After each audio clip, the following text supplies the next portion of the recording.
नमस्कार विद्यार्थ्यांनो, सहज शिक्षण यूट्यूब चॅनलवर मी आपल्या सर्वांचे स्वागत करते। आजच्या भागात मी घेत आहे इयत्ता 10वी, विषय आहे विज्ञान आणि तंत्रज्ञान, भाग 1। त्यामधील पाठ दुसरा आपण घेत आहोत। त्यामधील हे जे पहिले 4 पॉइंट्स आहेत हे आपण यापूर्वीच्या व्हिडिओमध्ये घेतलेले आहेत। तर आज आपण आधुनिक आवर्त सारणी हा एक महत्त्वाचा मुद्दा घेणार आहोत।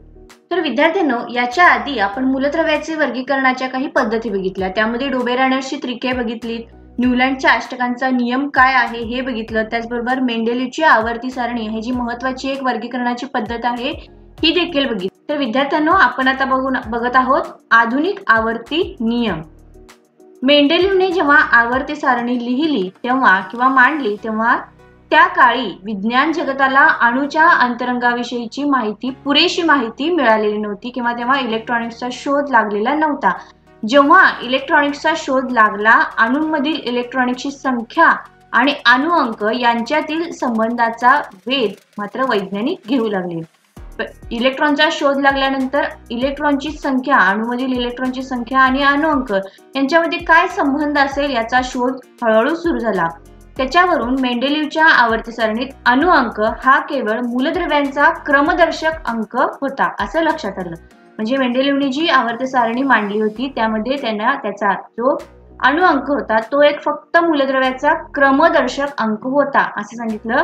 त्यानंतर सन 1913 मध्ये इंग्लिश वैज्ञानिक हेनरी मोझले याने एक्स-रे नलिका वापरून केलेल्या प्रयोगांनी दाखवून दिले की मूलद्रव्याचा अणु अंक म्हणजेच त्या मूलद्रव्याच्या अणुकेंद्रकावरील धनप्रभार अथवा त्याची प्रोटॉनची संख्या होय। म्हणजेच मोझलेंनी काय सांगितलं किंवा एक्स-रे नलिका वापरून त्यांनी जो प्रयोग केला त्यातून त्यांनी असं सिद्ध केलं की मूलद्रव्याचा अणु अंक म्हणजे काय असते, तर त्या मूलद्रव्याचा अणुकेंद्रकावरील धनप्रभार किंवा त्यामधील असणारी प्रोटॉनची संख्या आहे त्यांनी सिद्ध करून दाखवलं।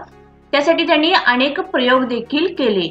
यावरून अणुवस्तुमानापेक्षा मूलद्रव्याचा अधिक मूलभूत गुणधर्म अणु अंक आहे हे लक्षात आलेले आहे। म्हणजेच मेंडेलीवने जी आवर्ती सारणी लिहिली त्याच्यामध्ये अणुवस्तुमान हा एक मूलभूत गुणधर्म आहे असं सांगितलं होतं। मात्र त्यानंतर या आधुनिक आवर्ती सारणीमध्ये अणुवस्तुमानापेक्षा मूलद्रव्याचा अधिक मूलभूत गुणधर्म अणु अंक हा आहे असं सांगितलेले आहे। त्यानुसारच मेंडेलीवच्या आवर्ती नियमात बदल करून आधुनिक आवर्ती नियम मांडला गेला। तो असा आहे की मूलद्रव्याचे गुणधर्म हे त्यांच्या अणु अंकाचे आवर्तीफल असतात। याच्या आधी मेंडेलीवने जे आवर्ती सारणी मांडली होती त्याच्यामध्ये नियम काय दिला होता, तर मूलद्रव्याचे गुणधर्म हे त्याच्या अणुवस्तुमानाचे आवर्तीफल असतात। तर या ठिकाणी नवीन नियम जो आहे, आधुनिक आवर्ती नियम आहे, तो कसा आहे, तर मूलद्रव्याचे गुणधर्म हे त्यांच्या अणु अंकाचे आवर्तीफल आहे। त्या ठिकाणी अणु अंक हा महत्त्वाचा आणि मूलभूत गुणधर्म मानलेला आहे। आता आपण या आधुनिक आवर्त सारणीचे किंवा त्या आवर्त सारणीचे दीर्घ रूप काय आहे हे बघूयात। मूलद्रव्याची मांडणी त्यांच्या अणु अंकाच्या चढत्या क्रमाने केल्यावर मूलद्रव्याचे जे वर्गीकरण मिळते ते म्हणजेच आधुनिक आवर्त सारणी होय। याच्या आधी मेंडेलीवने जी आवर्ती सारणी लिहिली त्याच्यामध्ये मूलद्रव्याची मांडणी ही अणुवस्तुमानाच्या चढत्या क्रमानुसार केली होती। तर या ठिकाणी मूलद्रव्याची मांडणी ही अणु अंकाच्या चढत्या क्रमाने केलेली आहे आणि हे जे मूलद्रव्याचे वर्गीकरण आहे यालाच आधुनिक आवर्त सारणी असं म्हटलेलं आहे। अणु अंक आधारभूत धरून तयार झालेल्या आधुनिक आवर्त सारणीमुळे मूलद्रव्याच्या गुणधर्माचे भाकीत अधिक अचूकपणे करता येऊ लागले। त्यामुळेच आधुनिक आवर्त सारणीला आवर्त सारणीचे दीर्घ रूप असे देखील म्हटले गेलेले आहे। त्यानंतर पुढचा मुद्दा बघूयात। आधुनिक आवर्त सारणीमध्ये मूलद्रव्याची मांडणी त्यांच्या अणु अंक तो झेड या अक्षराने दर्शवतात यानुसार केलेली आहे। आता तक्ता क्रमांक 2.7 मध्ये आपण ते पुढे शिकणार आहोत की कशा प्रकारे त्याची मांडणी केलेली आहे। त्यामुळे मेंडेलीवच्या आवर्त सारणीतील बऱ्याचशा त्रुटी आधुनिक आवर्त सारणीत नाहीशा झालेल्या दिसतात। मात्र तरी सुद्धा एक संदेह आहे, तो असा आहे की हायड्रोजनच्या स्थानाविषयीचा संदेह आधुनिक आवर्त सारणीमध्ये सुद्धा दूर होत नाही। म्हणजे हायड्रोजनचे स्थान हे अल्कधातूंच्या गणामध्ये द्यायचे की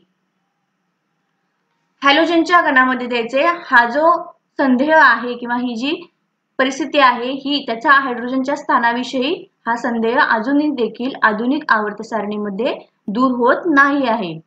मागच्या इयत्तेमध्ये आपण असं बघितलं की अणूंमधील इलेक्ट्रॉन हे केंद्रकाभोवतीच्या कवचांमध्ये ज्या प्रकारे वितरित केलेले असतात ते म्हणजेच इलेक्ट्रॉन स्वरूपन आणि त्यांच्या एकूण संख्येवरून ठरते आणि अणूमधील इलेक्ट्रॉनची एकूण संख्या ही अणुअंका इतकीच असते.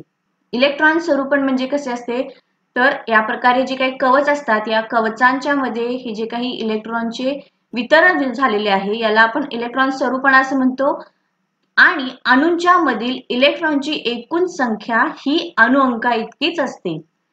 मूलद्रव्याचा अणुअंक व त्याचे इलेक्ट्रॉन स्वरूपन यांच्यातील संबंध आधुनिक आवर्त सारणीमध्ये स्पष्टपणे दिसून येतो.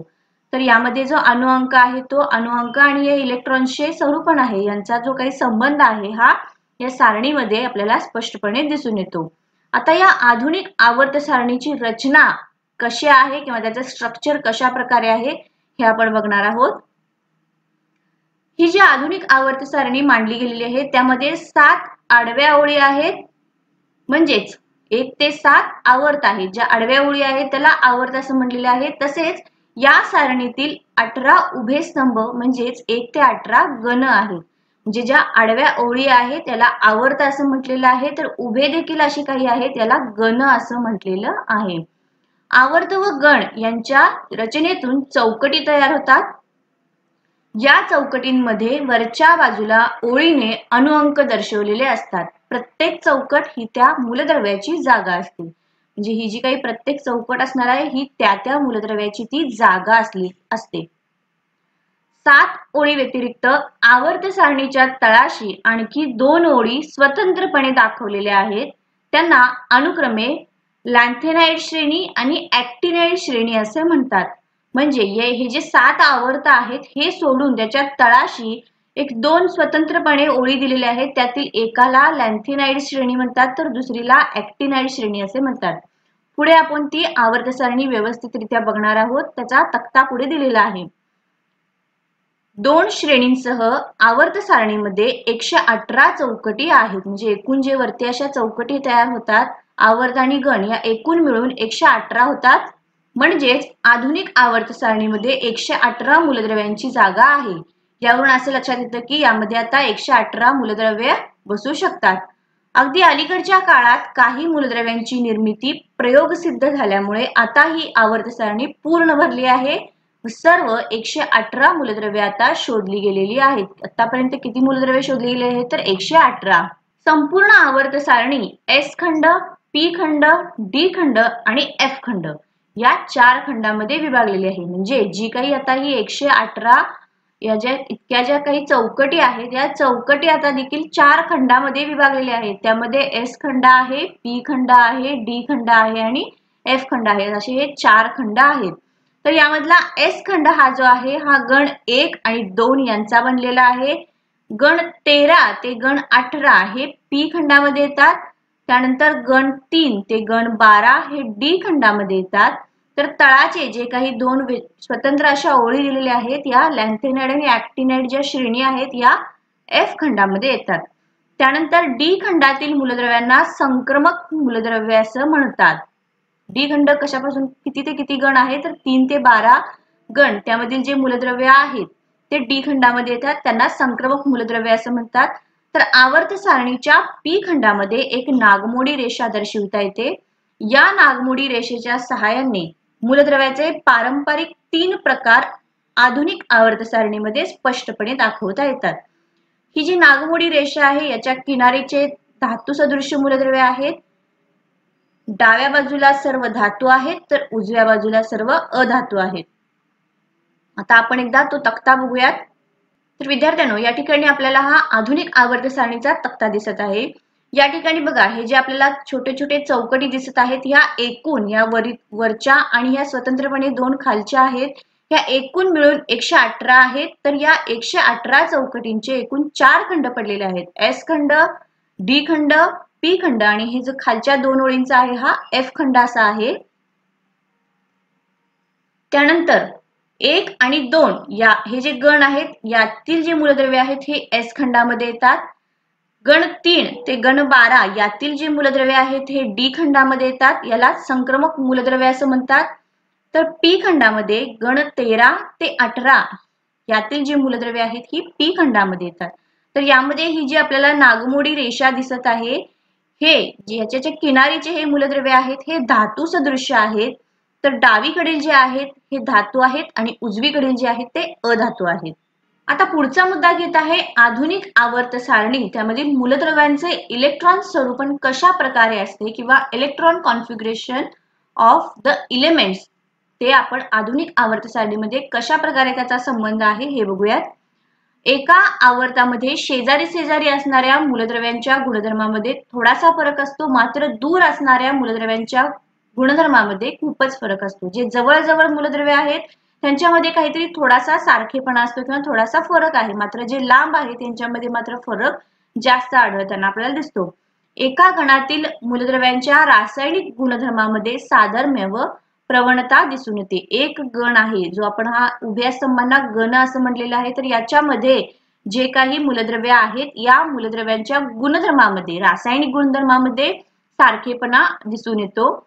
आधुनिक आवर्त सारणीतील गण व आवर्तांची ही वैशिष्ट्ये मूलद्रव्याच्या इलेक्ट्रॉन स्वरूपणामुळे आहे. म्हणजे हे जे काही वैशिष्ट्य आहे कशामुळे आहे तर ते इलेक्ट्रॉनच्या स्वरूपणामुळेच आलेले आहे. एखादे मूलद्रव्य आधुनिक आवर्त सारणीच्या कोणत्या गणात किंवा कोणत्या आवर्तामध्ये ठेवायचे हे त्याच्या इलेक्ट्रॉन स्वरूपणावरूनच ठरते. म्हणजे त्याची जागा ही त्याच्या इलेक्ट्रॉन स्वरूपणावरूनच ठरते. आता त्याची गण आणि आवर्तांची वैशिष्ट्ये या ठिकाणी आपल्याला दिलेली आहेत ती बघूयात. मूलद्रव्याच्या गुणधर्माची तुलना केली असता आवर्त सारणीतील गण व आवर्तांची वैशिष्ट्ये आपल्याला समजतात. एखाद्या विशिष्ट गणातील जो एक उभ्या स्तंभांना आपण गण म्हणतो, तर यामध्ये असणारे जे काही गण आहेत या गणातील मूलद्रव्यांच्या विविध गुणधर्मांमध्ये साधर्म्य व प्रवणता असते, मात्र एखाद्या विशिष्ट आवर्तामध्ये एका टोकाहून दुसऱ्या टोकामध्ये, आवर्त म्हणजे ज्या उभ्या आडवे जे ओळी आहेत त्याला आपण आवर्त असं म्हणतो, तर यातील एखाद्या विशिष्ट आवर्तामध्ये एका टोकाकडून दुसऱ्या टोकाकडे म्हणजेच डावीकडून उजवीकडे जाताना मात्र मूलद्रव्याचे गुणधर्म क्रमाक्रमाने थोडे थोडे बदललेले आपल्याला दिसतात. आता गण व इलेक्ट्रॉन स्वरूपण यांचा काय संबंध आहे हे आपण बघूयात. तर यामध्ये आपल्याला पहिल्यांदा 4 प्रश्न विचारले आहेत. बघा, पहिला आहे आधुनिक आवर्त सारणीचे अवलोकन करून गण 1 मधील मूलद्रव्यांची नावे एकाखाली एक लिहा. तर गण 1 हा आपला आहे, यामध्ये हायड्रोजन, लिथियम, सोडियम, पोटॅशियम हे जे काय आहेत हे सर्व गण 1 मधील मूलद्रव्ये आहेत. त्यानंतर दुसरा प्रश्न आहे या गणातील पहिल्या 4 मूलद्रव्यांचे इलेक्ट्रॉन स्वरूपण लिहा. तर या ठिकाणी पहिले 4 आहेत. पहिला आहे हायड्रोजन, लिथियम, सोडियम आणि पोटॅशियम. तर यांचा आपल्याला हायड्रोजन स्वरूपण लिहायचं असेल तर हायड्रोजनचे इलेक्ट्रॉन स्वरूपण आपण 1 असं लिहू शकतो. या ठिकाणी त्याची संख्या देखील दिलेली आहेच. लिथियमची इलेक्ट्रॉन स्वरूपण 3 मध्ये असते. म्हणजे आपण आता त्याची आकृती काढून मी तुम्हाला थोडक्यात दाखवते. इलेक्ट्रॉन स्वरूपणमध्ये कवचामध्ये, बाहेरच्या कवचामध्ये हायड्रोजनच्या 1 इलेक्ट्रॉन असेल, तर लिथियमचे इलेक्ट्रॉन स्वरूपण हे असे असेल. त्यानंतर सोडियमचे कसे असेल तर पहिल्या याच्यामध्ये 2 इलेक्ट्रॉन असतील, त्यानंतर दुसऱ्या कवचामध्ये 8 इलेक्ट्रॉन असतील आणि तिसऱ्या कवचामध्ये 1 इलेक्ट्रॉन असेल. त्यानंतर पोटॅशियमचं कसं असेल, पहिल्या कवचामध्ये 2 असतील, त्यानंतरच्या कवचामध्ये 8 असतील, त्यानंतरच्या मध्ये 8 असतील आणि शेवटच्या कवचामध्ये 1 इलेक्ट्रॉन असेल.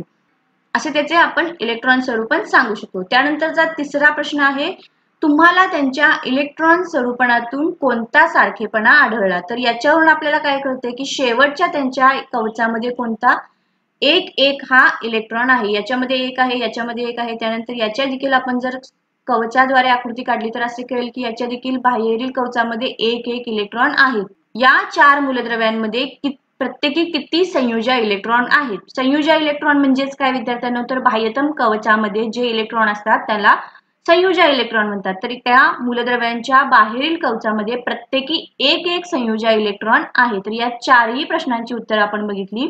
आता खाली काय दिलेले आहे बघूयात. तुम्हाला असे दिसेल की गण 1 म्हणजेच अल्कधातूंच्या कुलामधील सर्व मूलद्रव्यांच्या संयुजा इलेक्ट्रॉनची संख्या समान आहे.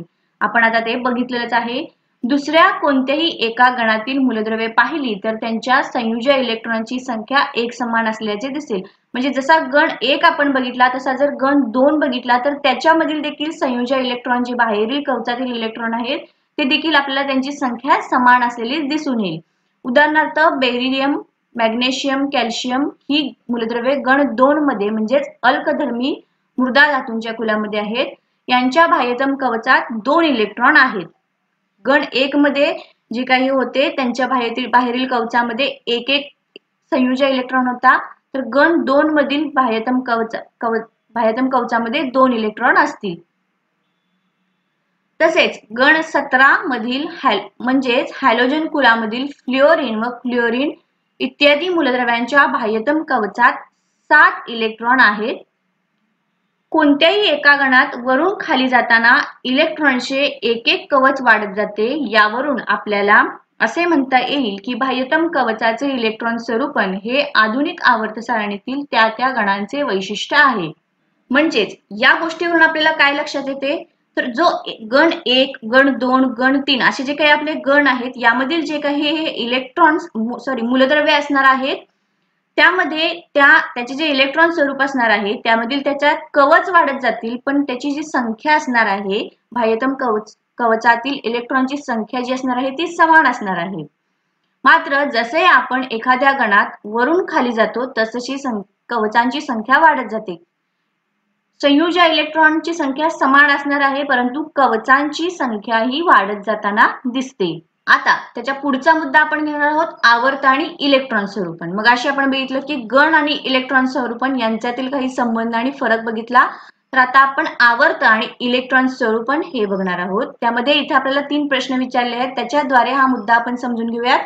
आधुनिक आवर्त सारणीचे अवलोकन केल्यावर असे दिसते की ही जी आता आवर्त 2 मधली ही जी मूलद्रव्ये आहेत या सर्वांचे इलेक्ट्रॉन स्वरूपन लिहा असं सांगितलेले आहे. आवर्त 2 या ठिकाणी बघा आवर्त 2 हे आहे, यामध्ये लिथियम, बेरिलियम, बोरॉन हे जे सर्व मूलद्रव्ये आहेत यांचे इलेक्ट्रॉन स्वरूपन लिहा असं सांगितले आहे. त्याचबरोबर या मूलद्रव्यांमधील संयुजा इलेक्ट्रॉनची संख्या एकसारखी आहे का, त्यांच्यामधील कवचांची संख्या एकसारखी आहे का, हे प्रश्न, ह्या 2 प्रश्नांची उत्तरे आपण या खालच्या मुद्द्यामध्ये समजून घेणार आहोत. तर यामधून आपल्याला असं दिसून येईल की मूलद्रव्यांमधील संयुजा इलेक्ट्रॉनची संख्या वेगवेगळी आहे. तर बघा इथे 2, इथे या ठिकाणी 1, 2 आणि 1 आहे, तर या ठिकाणी 2, 2 आहे. तर बेरिलियमच्या पहिल्या कवचामध्ये 2, लास्टच्या कवचमध्ये 3 आहे. तसेच म्हणजे शेवटच्या कवचामध्ये आपल्याला इलेक्ट्रॉनची संख्या ही वाढत गेलेली दिसते. या ठिकाणी 1, 2, 3, 4, 5, 6, 7 आणि 8 अशी झालेली आहे. म्हणजेच काय, तर संयुजा इलेक्ट्रॉन्स हे एक एकने वाढत गेलेले दिसत आहेत. मात्र त्यांच्यातील कवचांची संख्या एकसारखीच आहे. कवच बघा 2, या ठिकाणी 2 कवच आहेत, या ठिकाणी 2, या ठिकाणी 2, सगळ्या म्हणजे हे जे 7 आहेत यातील सगळ्यांच्या मधील कवच हे 2-2 कवच आहेत. त्याचबरोबर यातून आपल्याला असं अजूनही कळतं की आवर्तामध्ये डावीकडून उजवीकडे जाताना जसा अणुअंक एकाने वाढतो तशी संयुजा इलेक्ट्रॉनची संख्या सुद्धा एक एकने वाढते. म्हणजेच इकडून आपण इकडे जात असताना जसजसे आपण संख्या वाढत जाते तसतसे अणुअंक वाढत जातो, त्याचबरोबर संयुजा इलेक्ट्रॉनची संख्या देखील वाढत जाते. हे आपल्याला या मुद्द्यावरून समजत आहे. मुद्दा आपण बघत आहोत आवर्त आणि इलेक्ट्रॉन स्वरूपन यांचा काय संबंध आहे. आवर्त सारणीमधील आधुनिक आवर्त सारणीमधील ही जी काही आडव्या ओळी आहेत याला आपण आवर्त असं म्हणतो. तर यामध्ये हे जे मूलद्रव्य बसवलेले आहेत यामध्ये डावीकडून उजवीकडे जात असताना जसजसे अणुअंक वाढत जातो तस त्यांच्यातील संयुजा इलेक्ट्रॉनची संख्या देखील एक एकने वाढत जाताना आपल्याला दिसते. परंतु त्यांचे जे काही कवच आहेत हे कवचांची संख्या मात्र एक समानच आहे असं आपल्याला यावरून कळते. त्याचबरोबर तिसऱ्या आवर्तामध्ये आता हे जे काही सर्व मूलद्रव्ये आहेत यांच्यामध्ये मात्र KLM या 3 कवचांमध्ये इलेक्ट्रॉन असतात. या मूलद्रव्याचे इलेक्ट्रॉन स्वरूपण आपल्याला लिहायचे आहे आणि त्याप्रमाणे आपल्याला ती खात्री करून घ्यायची आहे की त्याचे 3 कवचच आहेत का, आणि त्यांची इलेक्ट्रॉन संयुजा इलेक्ट्रॉन्स जे आहेत ते एकेकने वाढत गेलेले आहेत का? तर आधुनिक आवर्त सारणीत एका आवर्तामध्ये डावीकडून उजवीकडे जाताना बाह्यतम कवचात इलेक्ट्रॉन भरले जातात. पुढचा आवर्त सुरू होताना नवीन इलेक्ट्रॉनचा कवच भरायला सुरुवात होते. पहिल्या 3 आवर्तामधील मूलद्रव्यांची संख्या ही कवचांची इलेक्ट्रॉन धारकता व इलेक्ट्रॉन अष्टकांचा नियम यावरून ठरलेली असते. त्यानंतर KLM या इलेक्ट्रॉन कवचांसाठी N च्या किमती काय आहेत? तर N च्या किमती किती असतात? पहिल्या कवचामध्ये 2, दुसऱ्यामध्ये 8, तिसऱ्यामध्ये 18. त्यानंतर एका इलेक्ट्रॉन कवचात जास्तीत जास्त किती इलेक्ट्रॉन सामावता येतात? तर या ठिकाणी आपल्याला ते दिलेले आहे. धारकता त्याची कशा प्रकारे असते? तर पहिल्यामध्ये जास्तीत जास्त 2, दुसऱ्यामध्ये 8, तिसऱ्यामध्ये 18 इतके इलेक्ट्रॉन सामावून घेता येतात. KLM या कवचांची जास्तीत जास्त इलेक्ट्रॉन धारकता किती ते काढा. तर याचा आपल्याला इथे तक्ता दिलेला आहे, यावरून ती सगळी उत्तर आपल्याला मिळत आहेत. कवचाच्या इलेक्ट्रॉन धारकतेनुसार पहिल्या आवर्तात 2 मूलद्रव्ये आहेत व दुसऱ्या आवर्तात 8 मूलद्रव्ये आहेत. इलेक्ट्रॉन अष्टकांच्या नियमानुसार तिसऱ्या आवर्तात सुद्धा 8 मूलद्रव्ये आहेत. पुढील आवर्तामध्ये इलेक्ट्रॉन भरण नियंत्रित करणारे आणखी काही घटक आहेत, त्यांचा अभ्यास आपण मात्र पुढच्या काही इयत्तांमध्ये करणार आहोत. मूलद्रव्यांची रासायनिक अभिक्रियाशीलता ही त्यांच्या संयुजा इलेक्ट्रॉनची संख्या व संयोजक कवच कोणते आहे याच्यावरून कळते. म्हणजेच त्यांची जी रासायनिक अभिक्रियाशीलता आहे हे संयुजा इलेक्ट्रॉनची संख्या म्हणजे शेवटच्या बाह्यतम कवचाला आपण संयुजा कवच असं म्हणतो आणि त्यातील जे इलेक्ट्रॉन आहेत त्याला संयुजा इलेक्ट्रॉन्स असं म्हणतो, ही त्यांच्यावरून कळते. या दोन्ही बाबींची माहिती आधुनिक आवर्त सारणीत मूलद्रव्याचे स्थान कोठे आहे म्हणजेच कोणत्या गणात आहे आणि कोणत्या आवर्तात आहे यावरून मिळते. त्यामुळे मूलद्रव्याच्या अभ्यासात आधुनिक आवर्त सारणीचे अत्यंत उपयुक्त आहे. म्हणजेच विद्यार्थ्यांनो, आजच्या या पार्टमध्ये आपण काय बघितलं तर आधुनिक आवर्त सारणीची रचना कशा प्रकारे आहे ते बघितलं.